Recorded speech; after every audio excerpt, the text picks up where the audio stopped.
What's up, everybody? This is Artist Relations Corner with me, Alex Oxher, Artist Relations Manager for Orange. It is 9:30 here in Atlanta, Georgia, USA. But in sticking with tradition, I'm going to go with a light beer today. So today we have a very special guest, a gentleman by the name of Darren Teh of a band called An Honest Mistake, which is a Malaysian band. And they are Orange ambassadors and have been for years. And so, Darren, welcome to Artist Relations Corner. Yo, thanks for having me, man. Super excited to be on this thing. Yeah, me too. You know, I was saying earlier that like this whole pandemic and the Artist Relations Corner, the live stream, has given me an opportunity to talk to and interact with some like artists that I don't normally get a chance to talk to. I mean, not only are we 12 hours time difference, but you're in Malaysia and I am in America, and you know, we have so many artists that are in countries that, you know, that aren't like the first country on the radar, you know what I mean? And so it's been really cool to talk to and learn more about you know, what's going on with your bands, with music scene in Asia. So it's very, very nice to have you. And I also want to mention that you are a radio host as well. You got a lot of irons in the fire, man. What's all this? What's the stuff that going just started, on in like, your life, man? Yeah, man. So there are three major things that are happening right now with me. So I've got an online radio show. So that happens every Friday where I talk to artists with new releases. So that's an hour-long show. So that happens, you know, either like at the studio, which is in a mall, or, you know, for some artists who can't make it to the studio, we'll just do like a, you know, online chat session. So that's one. And then there's another radio station where it's a new, the station's been around for a while. They've rebranded. It's backed by the government as well. And it's on FM. So that one, it's a 2-hour local Malaysian English show. Yeah, so 2 hours of just 100% English Malaysian music. So regardless of genre, so both shows, you know, there's no limitation to like the kind of music that we play. So that's pretty good, you know, because like a lot of no one the tells me what you can and can't do. Exactly, yeah. So because like a lot of the regular radio stations, you know, they're all programmed and there's a certain kind of you know, format and a style and of course a sound to it as well. So with these two, we don't have any restrictions at all except no cussing, you know. So that's cool. And then the third thing, I've got a podcast. So that one is, you know, mainly about music education, but it's more it's targeted towards the artist rather than, you know, the general listener. You know, basically like how you know, like the things that you need to do to survive in the music industry. Yeah, so that one is a collaboration with one of the biggest radio stations in Malaysia. So that's you know, also a very cool thing. Wow. So, and these are all things that these are opportunities that you've been able to grasp onto since the pandemic began. Yeah. All these things started when the pandemic started. Yeah. Well, that's great, man, because I mean, a big question on every artist's mind right now is how to pivot during the pandemic. Yeah. Obviously, a lot of live streams going on, a lot of ticketed live streams as well. Yeah. A lot of bands are reluctant to do that. And quite frankly, a lot of bands don't have the upfront capital necessary to do that. I mean, like a big band here in America called Down. I don't know if you're familiar with Down or not, but they just did a big live stream. And I mean, I'm looking at the behind the scenes photos and I'm seeing potentially tens of thousands of dollars worth of production. Yeah, and you're doing that hoping that the ticketed event sells as many tickets as you need. So that's kind of, you know, that's a lot of as there's danger to it. So what you've been able to do is you know, is actually remove the live music aspect entirely and replace it with, you know, radio hosting. And so that's a benefit to you. Yeah. Yeah, I mean, talking about live streams, like we were really reluctant to do live streams as well. mainly, I mean, not because we're arrogant or we're like, oh no, it's not going to be paid. It's really not that. It's because we didn't want to compromise on the quality of the sound and the video, because we didn't want to like be performing out of our home, and having shitty sound or like a shitty video. So, we just wanted to make sure that it was really good. And we only did that about a week and a half ago. So that particular show had like full on production, proper cameras and like, proper engineers and, with lights and stage and everything. So that was a ticketed event. So yeah, that was basically the only live stream show that we've done so far. You started out the year, you said, playing to 7,000 people at a festival. And then, you were getting ready to go. Yeah. You were getting ready to go to other countries, and you were set out for a really big 2020. Yeah. This shit happened, and now, and so how does that affect you? I mean, how are you planning into the next 6 months to a year with an honest mistake? Yeah. Well, the thing is, we started out with. Man, the year started off really good, because everybody's like, oh, 2020 is going to be a big year for everybody, and especially here in Malaysia, because there was like a kind of like a vision casted many years ago about cars and all that kind of stuff. So when we were kids, we'd paint like all these murals in school that, with flying cars and all that, like Vision 2020 is going to be great. So obviously, we've not achieved any of that. But yeah, so started the year with a bang, played a show, it was a corporate gig where they wanted like 2 bands playing on stage simultaneously. So that was pretty insane. Like band versus band? No, 2 bands playing at the same time. But like playing different a song music together. Okay. Nah, so like we played like the same song together, yeah. So that was pretty cool. And then so we started off with that. Then I went to Japan, to Okinawa, for a music conference, and met all these people. And they're like, sure, come back again to Japan. Let's do a bunch of shows. Go to Taiwan and all these places.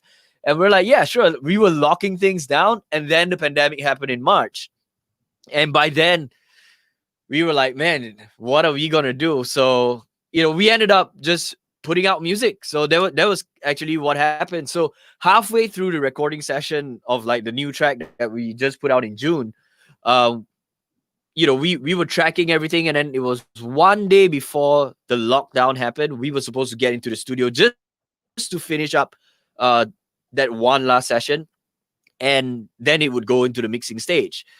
But because, the engineer had to like, get everything ready for the next day and all that kind of stuff. So we decided, okay, we'll just chill out for a bit, because the government went like, oh, okay, it's just going to be for 2 weeks and then everything else will resume. And it didn't. So 2 weeks passed, and then 4 weeks passed. And I'm like, oh man, I'm just going to start recording stuff at home. So I recorded like that final bit. And then I sent it back to the studio, got it mixed and all that stuff. Finally put it out in June.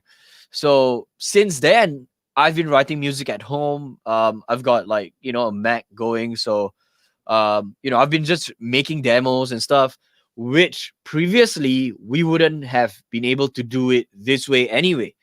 Because traditionally, what we would do, we would jam, rehearse with a band, sit down, have a writing session, and then just try to crack our heads and write something, but now everything's, just in the computer. It's a lot of, back and forth and, just sending things online, and it's definitely sped up the process as well.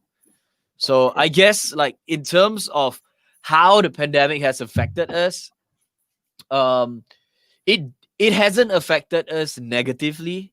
So, apart from us not having jobs, but music wise, all good, because I just put out a remix of that single last Friday, and then I've got 2 more remixes coming up in the next 2 weeks. So yeah, basically, I'm just like putting out music as much as possible right now. Right on. So Yeah. an honest mistake is your band. Yeah. A pop punk band. Probably Yeah. the best way of describing it, right? Yep. And there's going to be I'm sure a lot of Westerners have a question like how does pop punk come to Malaysia?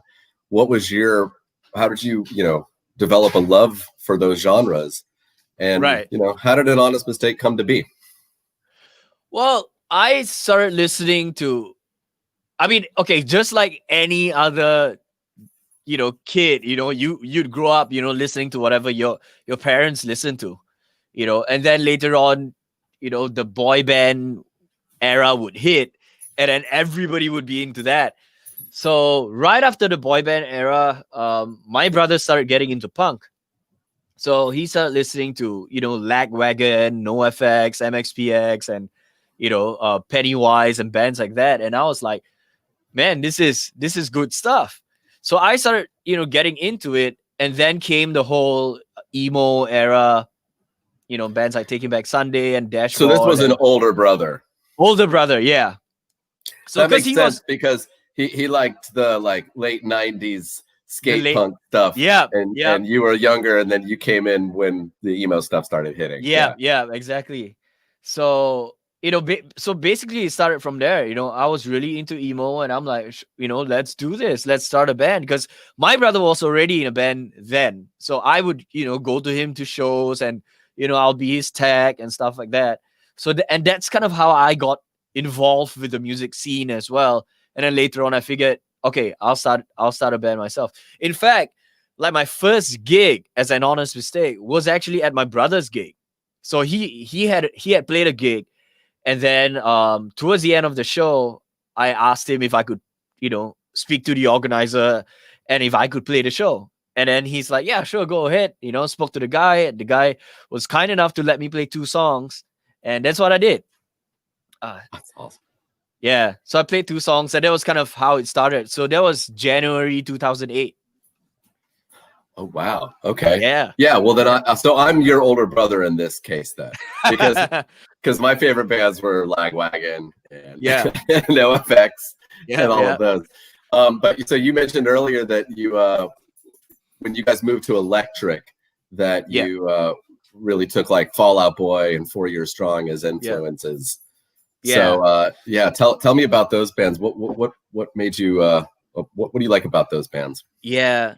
So the thing is, like with my band, it started off as an acoustic thing, and I was rocking out and doing breakdowns on the acoustic guitar, thinking that, okay, this will be a cool, addition to like the whole outlook, because if you play, like electric, and you do breakdowns, that's very common, but we were doing acoustic and doing breakdowns on the acoustic guitar, and we're like, okay, this is something cool. But then I realized that you can only do so much with the acoustic guitar, there's not enough drive, there's not enough punch. And then, that was how later on, we transitioned to electric, and then came, Fall Out Boy and 4 Year Strong. And because we were already listening to them anyway, and the thing I like especially 4 Year Strong, they are playing like heavy, chuggy licks, but they're all happy sounding. They're major sounding as compared to like a lot of heavier, like chuggy bands. They do everything in a minor key. So with 4 Year Strong, that really caught my attention. Like, what is going on? They're playing like metal sounding licks, and it's in a major key, and they're singing, in a happy tune. That's so odd, but it really made the difference. So. And then of course there's Fall Out Boy, where they had like the whole emo and really pop element to it. So, it's just basically mashing those 2 things together. So yeah, that the 4 Year Strong guys are a prime example of a band that keeps who they really are off stage completely separate from who they become when they get on stage. You know what I mean? Yeah. I always liked hanging out with those guys.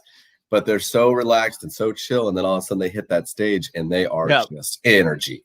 Yeah, what I mean? So that's a really cool band to cite as as someone that you looked up to. And Yeah. Um, That's what I really like about them, because like I just cannot understand how they'd be able to play all these crazy licks, and sing with so much energy at the same time. It's just I just don't understand.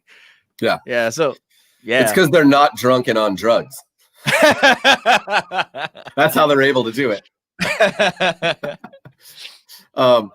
So were those? Let me ask you this: were those bands? Were there any bands that influenced you to play Orange?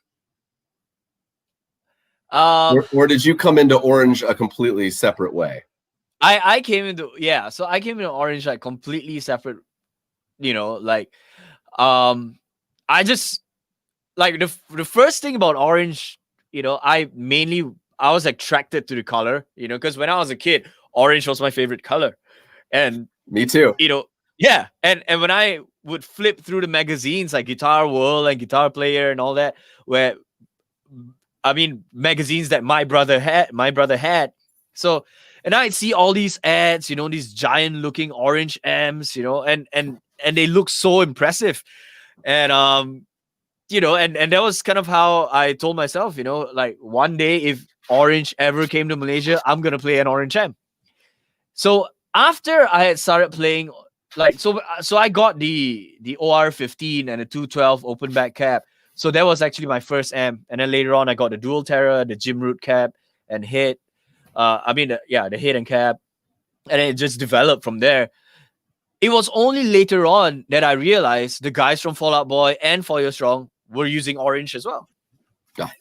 Yeah, so it was, so then I'm like, okay, a pat on the back for myself, because I know I'm using the right amp for the right kind of sound. Yeah, you didn't need anybody to tell you what to play. You just knew what you wanted to play. Yeah, that's exactly what happened, man. And so your first Orange. Yeah. You remember what it is? What was it? So it was the OR15 and the 212 open back cab.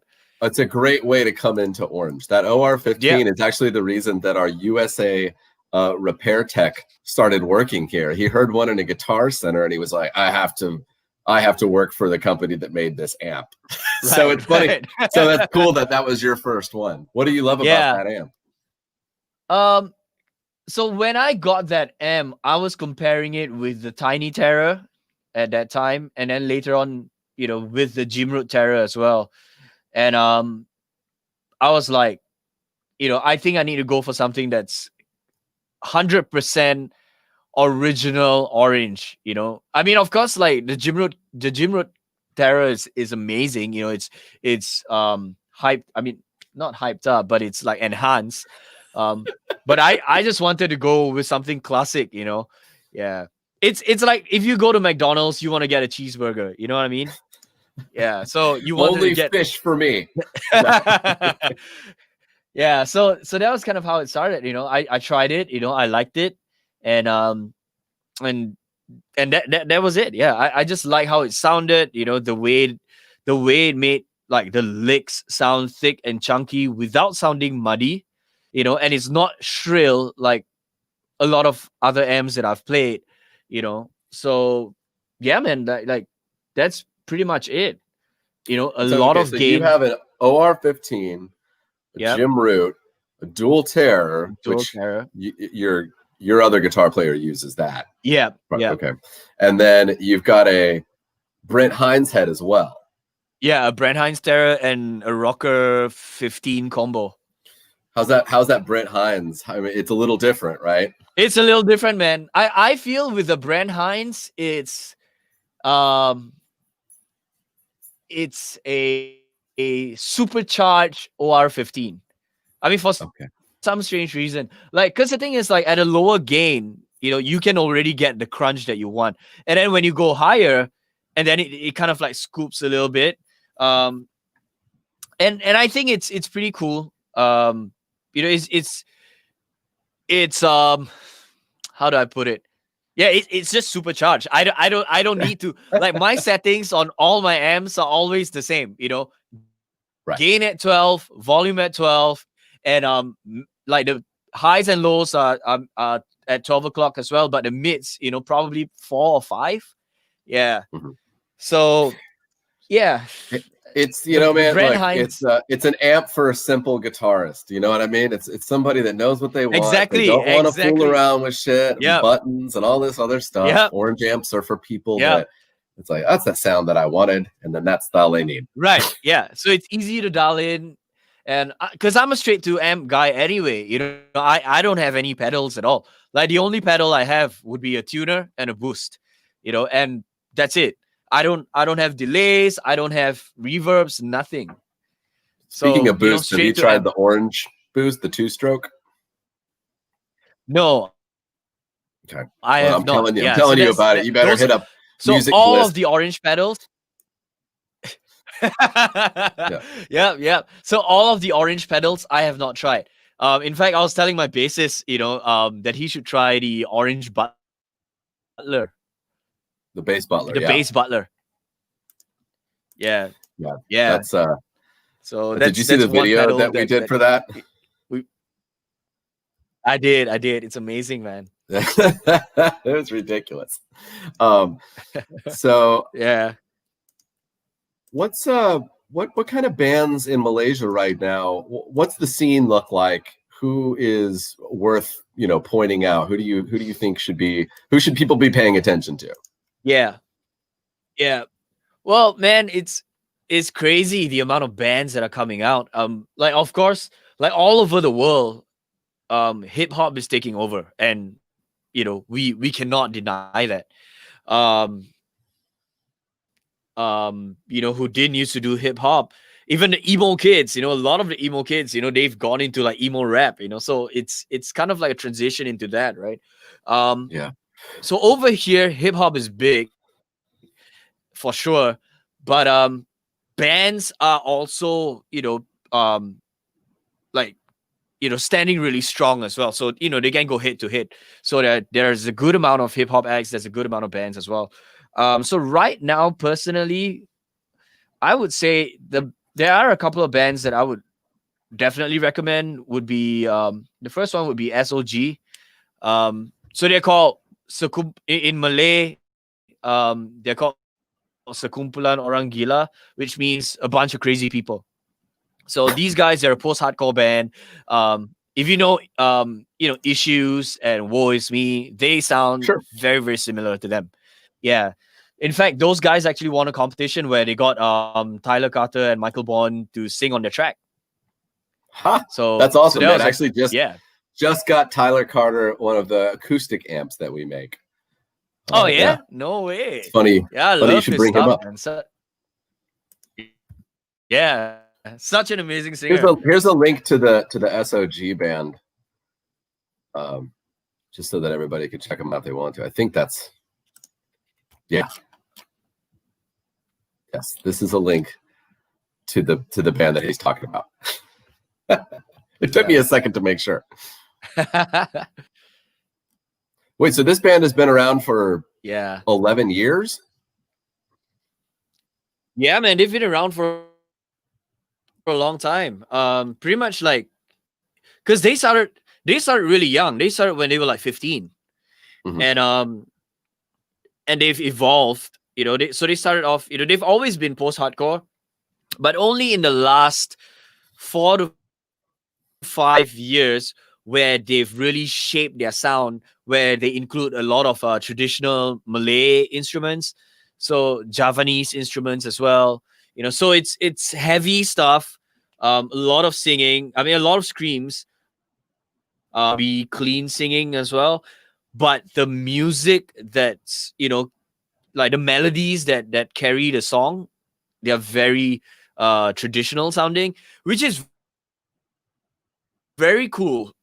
Nobody's doing that, and basically that, like, the term out here, we call it Nusantara. So even the guys in Indonesia, like if you say the word Nusantara, they would know what it is. So Nusantara means the Malay archipelago. Yeah, so that's the kind of sound that they've gone with for the past 5 years, and they're really, really well known for that. So they are following, like, if they were to play a live show, like, they'd pack out any venue easily. So these guys are great. Yeah. Okay, man. Well, I look forward to checking them out. So Yeah. I want to try to say it. Sekumpulan orang gila. Yeah, you got it right, man. You got it right. Perfect. Who else is really cool right now in Malaysia? Well, there's another band. So like they are kind of like a sister band, or like more like a band where these guys from SOG would also play in that other band. You know, like they would switch members all the time. Right. Yeah. So that band is called Patriots. Mm-hmm. Similar sounding, not as heavy. More pop sounding. Yeah. So they are like how would I say? Yeah, oh man, like maybe like a Skylit Drive. Yeah, or Crown the Empire. Yeah, so Gotcha. like Crown the Empire. Yeah. So not as heavy as SOG, but the lighter version of that. Yeah. So these guys are really good. They sing, they scream. Super like you wouldn't think, like the singer is so meek in his character. Like you wouldn't even think that he'd be a beast on stage, When he gets on stage, he's just a completely different person. But when you talk to him off stage, he's so soft spoken, so shy. And it's like you have to like put your ear to his mouth so that you can hear him speak, Yeah. That's a power Yeah. move though. Yeah. That's what the owner of Orange Amps does. Mr. Cliff Cooper does the exact same thing. And it took me a long time to figure out that that's just a power move. Make them come to you. Right. Yeah, that's definitely something I should probably adopt, There's another band too that actually you had mentioned earlier. And they have one of the best names that I've ever heard. And that is Trophy Knives. Instead of Trophy Wide. Yeah. Trophy Knives. Yeah. Trophy Knives. All right. I mean, that's great. You guys that's a fantastic pun. First off, I love it. And I want to know more about this band for sure. These guys, so they started off as an emo punk band, a couple of years back. And they put out like an EP or something, and then they were called Wired Nerves, and then they switched later on. So it was basically led by two brothers. So one of the brothers would play guitar and sing, and then the other would just sing. So later on, the band kind of like disbanded and rebranded themselves to Trophy Knives. And that like vocalist brother left the band. I think he's like a banker or something. So he's just too busy with work. So now that main brother, who's the guitarist, he's also the main singer of the band. Straight up punk, like they're like Anti-Flag, In fact, they went on tour with Anti-Flag when they were here in Malaysia, and then the guys from Anti-Flag told them like, okay, why don't you just jump on a tour with us like in Australia? So these guys went over and did a short tour with Anti-Flag in Australia, yeah. And then the guy Chris number 2, he sang on their latest track that they just put out a couple of months ago. Yeah, so super high energy. Who would be your band that you would just die to be able to open for? I would say Fall Out Boy, man. Fall Out Boy. Fall Out Boy actually played in Singapore a couple of years ago. I mean, another band like opened for them. Good stuff. But we didn't. Yeah, obviously we didn't get a chance. But we did open for Boys Like Girls. We opened for Boys Like Girls, Motion CD Soundtrack, Chuck No Captain Chuck, Neck Deep, Against the Current. So we had our fair share of like bands in a similar genre that we had the opportunity to open for. But a dream band would definitely be Fall Out Boy. Yeah. That's awesome, man. It's funny. I met Joe Troman in between. Yeah. The Fall Out Boy thing, they did it. They got super popular, and then they just took a while off. And that's when I met Joe, and it was totally different, attitude at the time and everything. And then and then they came back, man. And when they came back hard. And now they're one of the biggest bands in the world again. Exactly. It's you don't get as much time now with Joe because he's got a lot going on. So it's a really good band. They're man. such a great band, just man. So professional. Yeah. Exactly. Yeah. So I was actually watching them on oh man, what is that channel again? Premier Guitar, where Joe was talking about the amps and stuff like that, and then Patrick, he was talking about his amps and his guitars and stuff. Yeah. So, that was actually one of the videos that I'm like, okay, I'm doing the right thing. My like favorite band, they're using orange amps. Yeah. It's funny though with that band because I endorsed Joe for a long time, but then Joe ended up using something else more recently. He still, he still has oranges and he still plays them sometimes, but they're not actually in his main touring rig anymore. Now it's Patrick who has all oranges in his main touring rig. The only problem with that is that Patrick is fairly untouchable at this point. He's not somebody that he's not going to get down and like give me a ton of his time to help promote this stuff. So you win some, you lose some, man. Let's see. So what kind of guitars are you into? Do you work with any other companies aside from Orange in terms of like endorsements? Yeah. At the moment, I play a bunch of guitars. There is a local guitar maker. Yes, tell us about the Guitar Hospital. Yeah. So they're called the Guitar Hospital, and so they're initially when they started out, they were a repair shop, so fix the usual stuff, fix everything up, and then they started making guitars maybe in the past 5 years.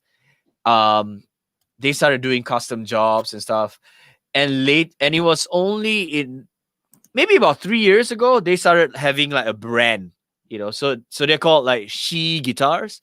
So but it's SHUE. Yeah, so it's a translation of a Chinese surname. So that's what it's called. And so I don't have the guitar with me right now because it's back in the shop because they just wanted to shave the neck down a bit. But so that's 100% like Malaysian wood. It's a tele style body. And they've installed like LEDs in the body that reacts to motion. So when you strike the strings, then it'll light up. Yeah. So the neck is I'm looking at their than website traditional. and I'm seeing some really pretty guitars here. Oh yeah?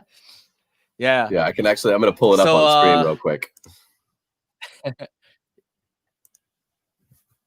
Yeah. I'm sorry. Keep going though. So the next so the neck's a 26.5-inch neck rather than the traditional 25.5. So I just wanted it, to be a little bit more of a baritone vibe. Not up till 27 or 28, that's just like too long for me to reach. But 26.5 would be kind of like an in between. And I've got like heavy gauge strings, man. I think it's a 6212 or something like that. Wow. So it's heavy. Humbucker in the bridge, and then a Jazzmaster style pickup in the neck. Okay. Yeah. All right. Well, that's the So that's the guitar that's made by the guys at Guitar Hospital. But I've got like 3 other like 2 other tellies that I play. One's an American Standard, one's a 72 Deluxe, and then I have a Gibson SG Standard as well. So these are like the more regular stuff. But I can just grab this one. Let me just grab it. Yeah, what's your favorite? Yeah. That's a good looking guitar, man. I can see why you work with these guys.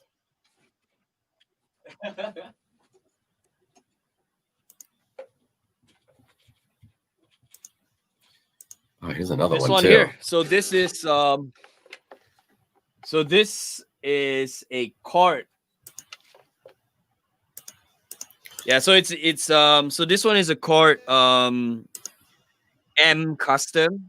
So this was actually given to me and by another music store, and then they made me an ambassador of the brand. So Chord, obviously, you know, they're an amazing brand. You know, they used to build for other people, other brands, and then now, you know, they obviously got their own thing going on. A lot of great artists, you know, Jeff Berlin and Matt Bellamy. So yeah, so with this one, it was my main guitar for a bit from like 2011 till about 2013, 14. And then later on, I started experimenting with other guitars as well. Right. Yeah. So there's a Chord acoustic guitar as well that I use. So that's kind of like my main acoustic guitar. Sounds amazing. Sounds amazing. It's actually one of a kind.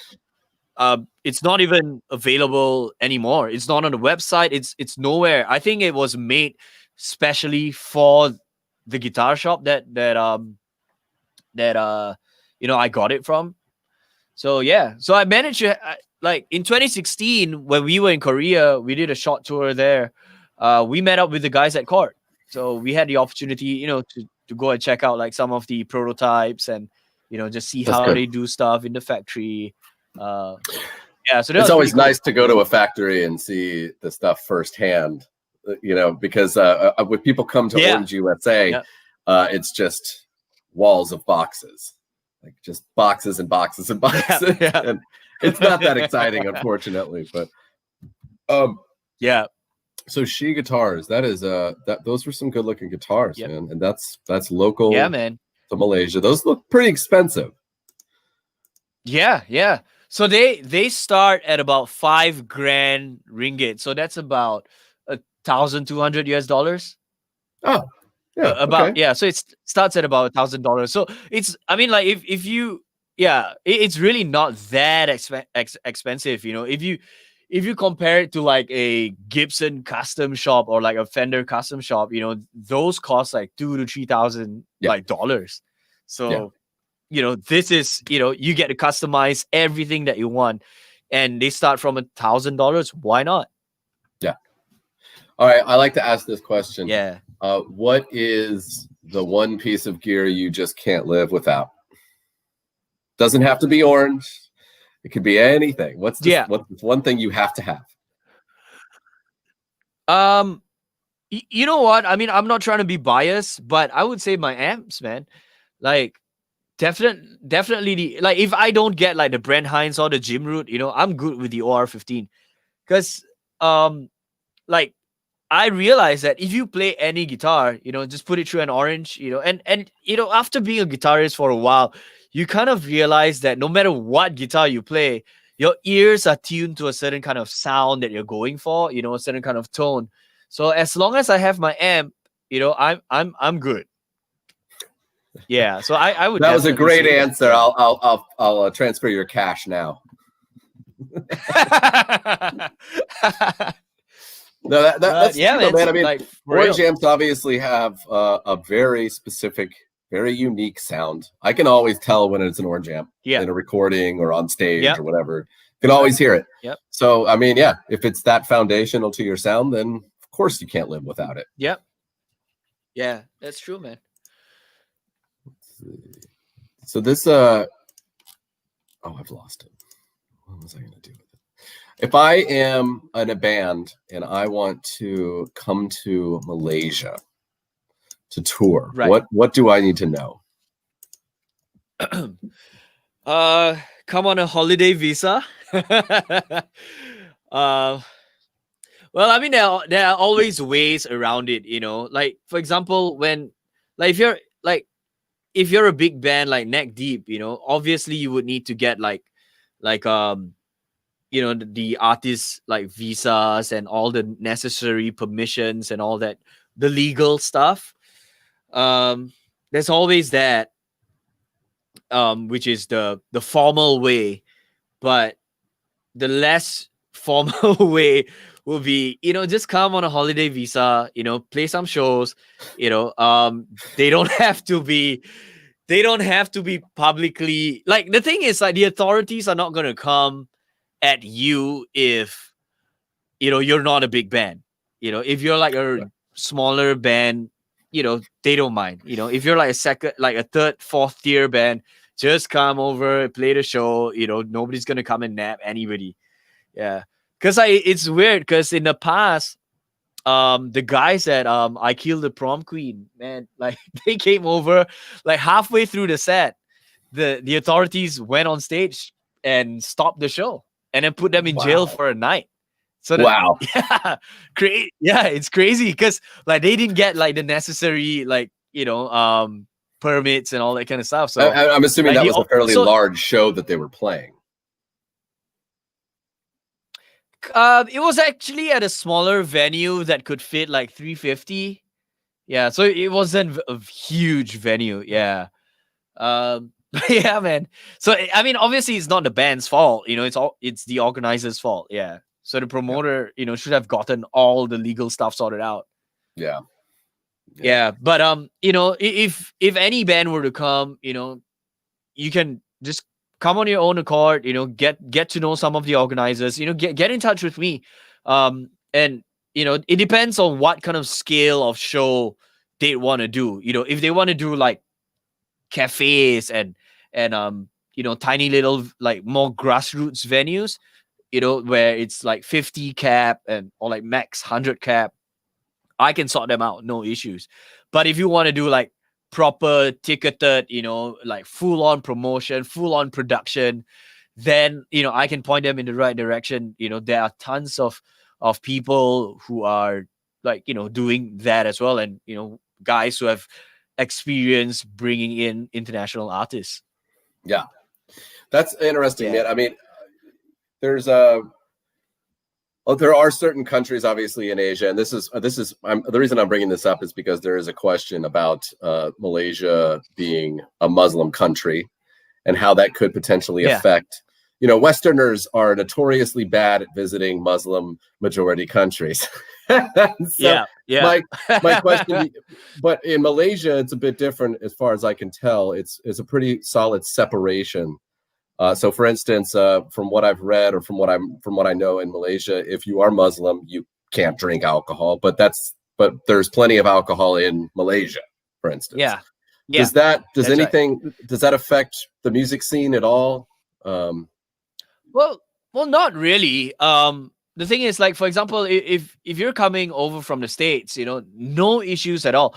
Like the American and British passports, are two of the strongest, in the world. So usually to get into the country, no issues at all.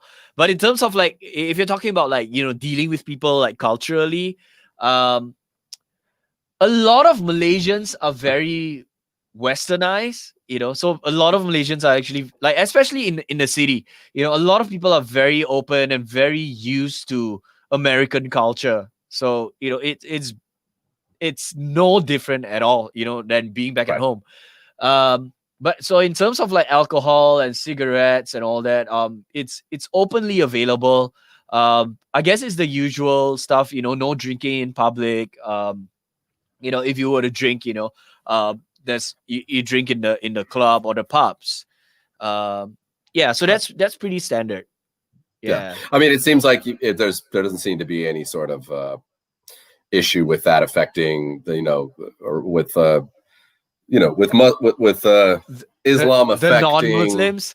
Yeah, I mean, there doesn't seem to be any of that in terms of the cultural. There's no policing of anything really. There's nothing at all. Yeah.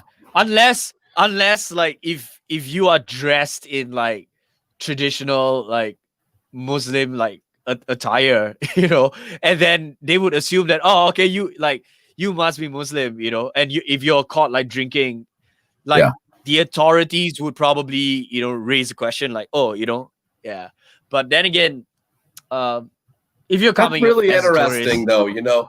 That is really interesting to me. And I love that. I mean, that's great. That it doesn't interfere with what you want to do personally. You know what I mean? It's just a totally not separate at thing. all. Not at all. Yeah. No one's trying to impose. So even for me, like, nah, nope, nobody at all. Yeah, because nobody you tries said that to impose. Yeah. Is the government? I honestly, I honestly don't know. Is the government of Malaysia like secular? Is it a Muslim government? Do you know what I mean? Muslim majority government. And the reason I'm asking that question is because you work for radio stations that are government funded. They obviously allow you to play whatever kind of music you want. So there's certainly a separation there. Yeah. Well, not. Yeah, the thing is, like, it's so the government in Malaysia, like, predominantly, I would say, would be Muslim driven, but it's not like, it's not imposed. They don't impose like, the entire country, everybody must be a Muslim. Yeah, if you're not a Muslim, you go to jail. Not in that way. So we still have the freedom to, have, believe whatever we want, and, practice whatever we want. But in terms of like the values that they hold when making decisions for the country, then, certain like religious rules would, they would use those as a guide, but they would never really impose. But there are some parties, that would be like, it should be 100% like Muslim government and stuff like that. Which, that like it gets a little bit extreme. Yeah. But it's nice that you have a lot of parties though. Yeah. Other countries don't. Yeah. So but generally, things are very, still very open. Nothing too crazy. Yeah, there are no crazy extremists, none. Yeah. As far as I know. Yeah. That's good. So that was a interesting question, man. Also, I just want to point this out. The low mids of Orange Amp is the shit. Yes, for sure. Do you have any, Darren, do you have any tips for recording Orange? I mean, is there anything that you do to bring out certain aspects of it or tonal qualities? Right. Huh. Yeah. I've never thought of it that way because I just usually let the engineer do his thing. I would just dial in my tone, and then the engineer would do his thing. That's a rock star answer to that question, by the way. I don't record it. My engineer records it. To be honest, I just, like I said, I just dial in the tone that I want, and then the engineer mics it up with a couple of really cool mics. I know he's got like he's a huge like Audio Technica endorsee. So he uses a lot of Audio Technica mics. I'm not sure what other mics he uses. But yeah, I guess there's no real secret, just dial in the tone that you want, get the right engineer to get it sorted. Fair question.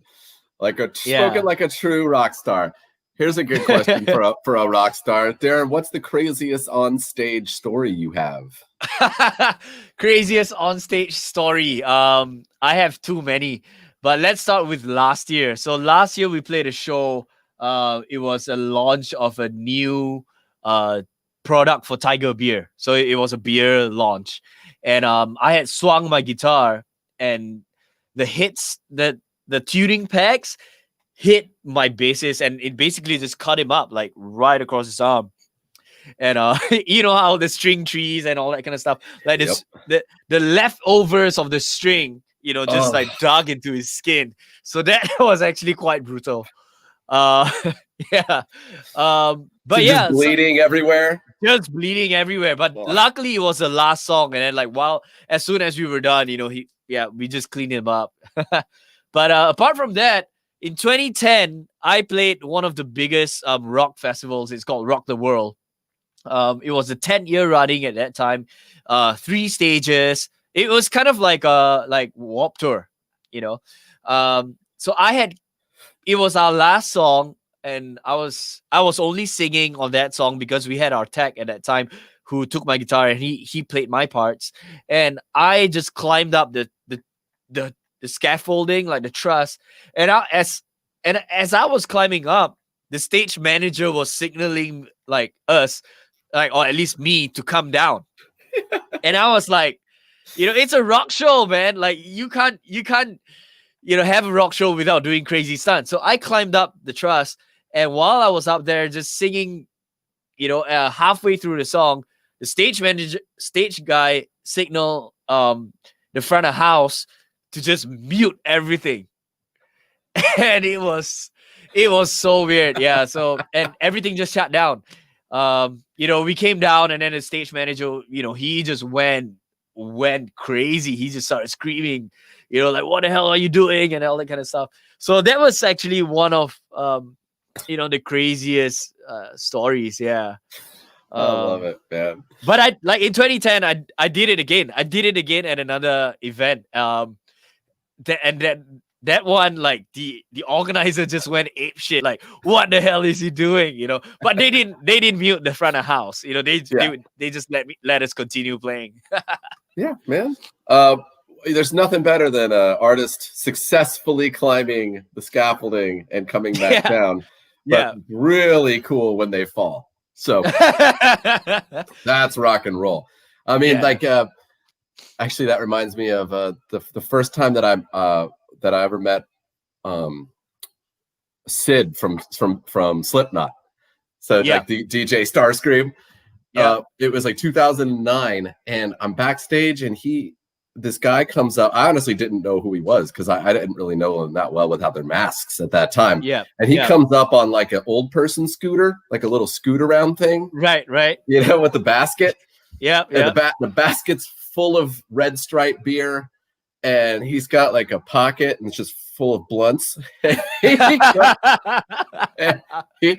he rolls up, and I was like, "Oh, Sid, good to meet you, man." He's like, "Hey, man, good to meet you too. I'd stand up, but I broke both my legs." And I was like, "How did you break both your legs?" And he's like, on like the first day of the tour, on the Slipknot tour, that he jumped off of the scaffolding and went like 15 feet down, and he broke both of his ankles. And but apparently he like escaped from the hospital and then caught up to the tour. And that was his first day back. He was like, "Yeah, I just left." I was like, "Did you like check out?" And he was like, "No, they weren't going to let me check out, so I just had to leave." I was like, "Okay, cool, man." That's one of my favorite stories, man. Yeah. What was I gonna say to you? Yeah, man. It's been really cool talking with you, and I'm really, like I said, I'm excited that I'm able to talk to one of our Malaysian Orange ambassadors. Yeah. Especially somebody like yourself who has got, quite frankly, a lot going on. So, radio host, lead singer, songwriter, guitarist, in An Honest Mistake. And if you guys need, I will make sure that I post a link to the band's social media here in a second. And agreed. Oz, yeah. So Oz, man, he is a legendary guitar player here. Like his dad is like a top poet, very esteemed poet here in Malaysia. Yeah, and he's an amazing fingerstyle guitar player. He studied in Berkeley. Yeah, cool. Oz is an amazing guitar player. Yeah, that's really cool. I'm gonna post something real quick. Yeah. I don't want to post something that he doesn't want me to post. Oz, post your own video. Post a video to yourself so that whatever one you're the most proud of, so that everybody can see. And then I'm gonna go ahead and make sure that I post your what would you like me to post? You want me to post your Facebook, or do you want me to post Instagram? Just go ahead, like Facebook and Instagram and our YouTube page. And your YouTube page, right? Yeah. YouTube. It's key in this day and age. Yeah, man. Like we've got a bunch of YouTube videos, we've got live videos, and like all sorts of videos. Studio sessions. We in 2015, I think we put out a DVD. It didn't really go on DVD, but we made like a live concert, like video. So there's the behind the scenes and the making of the album and the live show itself. So that's also on our YouTube. Cool. Okay. Yeah. And I have just posted that as well. It's nice. Thanks, man.